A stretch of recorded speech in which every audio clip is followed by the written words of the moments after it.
प्रवक्ता श्री मनीष कुमार सिंह जी को यहाँ आमंत्रित करता हूँ कि आप आएँ और हमारे प्रशिक्षुओं को मार्गदर्शन प्रदान करें।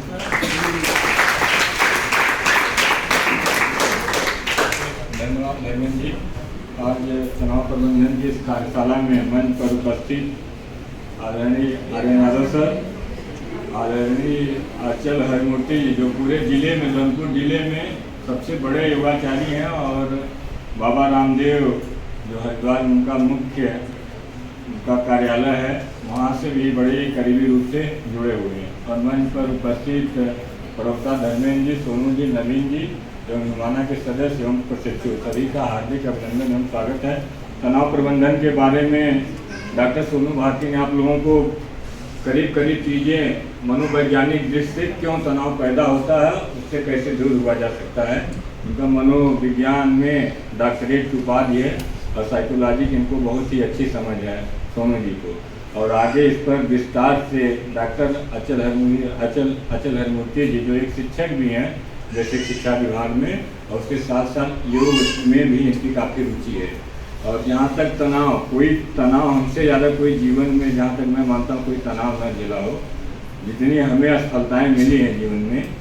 और ये अगर हम यहाँ बोलेंगे तो आप लोगों को लगेगा कि हम अपनी आत्म प्रशंसा कर रहे हैं, लेकिन ये चीज़ें बता दे रहे हैं हम अपने जीवन में। हम जितनी तैयारी किए हैं, हम 12वें इंटरव्यू में हमको ये सफलता मिली है, जो चयनित हुआ हूँ।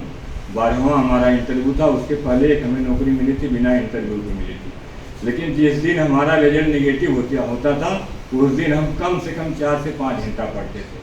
एक बार 2017 का PCS 16 भी PCS इंटरव्यू दिए थे, फेल हुए, और जस्ट 3 महीने बाद 2017 PCS का इंटरव्यू हुआ, उसमें भी फेल हुए।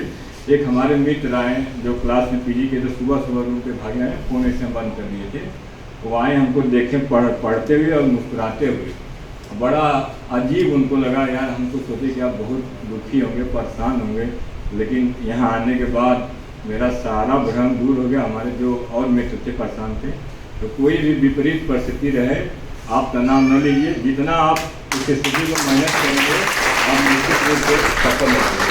और हमारा मानना है, जो भी तनाव आपको मिलते हैं, जो भी तनाव होता है, अगर आपकी इच्छाएँ बढ़ेंगी और उस इच्छाओं की आप पूर्ति नहीं कर पाएंगे, तो तनाव जो है कि होगा ही होगा उस व्यक्ति में।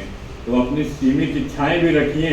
अगर आप इच्छाएं रख रहे हैं, यहाँ आप अगर पढ़ने आए हैं, BTC कर रहे हैं, अगर आपको ये है कि हमें शिक्षक बनना है या सिविल में जाना है, ये आपकी इच्छा है, लेकिन ये इच्छा आपकी तभी पूर्ति होगी जब आप उसके सापेक्ष मेहनत करेंगे। अगर आप मेहनत नहीं करेंगे तो निश्चित रूप से असफल होंगे। तो तनाव प्रबंधन का एक ही उपाय है। महात्मा बुद्ध ने भी अपने दर्शन में तनाव प्रबंधन का बहुत विस्तार से दिया गया, चाहे गीता हो। गीता की एक फिलॉसफी है, आप जो भी कर्म करिए निष्काम कर्म के भाव से करिए। आप फल पर उम्मीद ही न करिए, सिर्फ अपना कर्म करिए, आपको फल अवश्य ही मिलेगा। तो आप गीता को अपनाइए। और महात्मा बुद्ध ने भी कहा कि जितने भी हमारे तनाव की समस्याएं, वो अपने पाली भाषा या उस समय जो ब्राह्मणी लिपि में लिखी जाती थी, उसमें इसके इच्छाओं के लिए शब्द यूज किया है तृष्णा। तृष्णा मतलब आपकी जितनी भी इच्छाएं अगर वो नहीं पूरी होंगी, आपको तनाव होगा।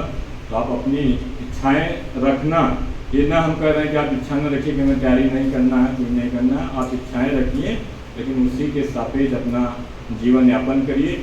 निश्चित रूप से आपको कोई भी व्यक्ति तनाव नहीं होगा। और दूसरे के सुखी, अगर कोई दूसरा आपका पास पड़ोसी या आपके कोई डीलर प्रशिक्षु का कहीं भी सिलेक्शन हो रहा है या उसका मार्क्स अच्छा आ रहा है, उसमें भी आप खुशी व्यक्त करिए। हम इलाहाबाद में रहे, तो इलाहाबाद के कल्चर, अगर किसी का रिजल्ट आता है चौराहे तो कम से कम 200-300 लड़के, 250 ऑटोमेटिक बिना बुलाए जुड़ जाते हैं वहाँ पे। ये बड़ा ही, और ये कल्चर आप कहीं दिल्ली या अन्य शहरों में देखने को नहीं मिलेगा। ये सिर्फ और सिर्फ विशेषता इलाहाबाद के। इलाहाबाद में तैयारी करने वाला हर लड़का रेयर सोशल होता है। रेयर में बहुत कम लोग अनसोशल वहाँ होते हैं, इलाहाबाद में पढ़ता है।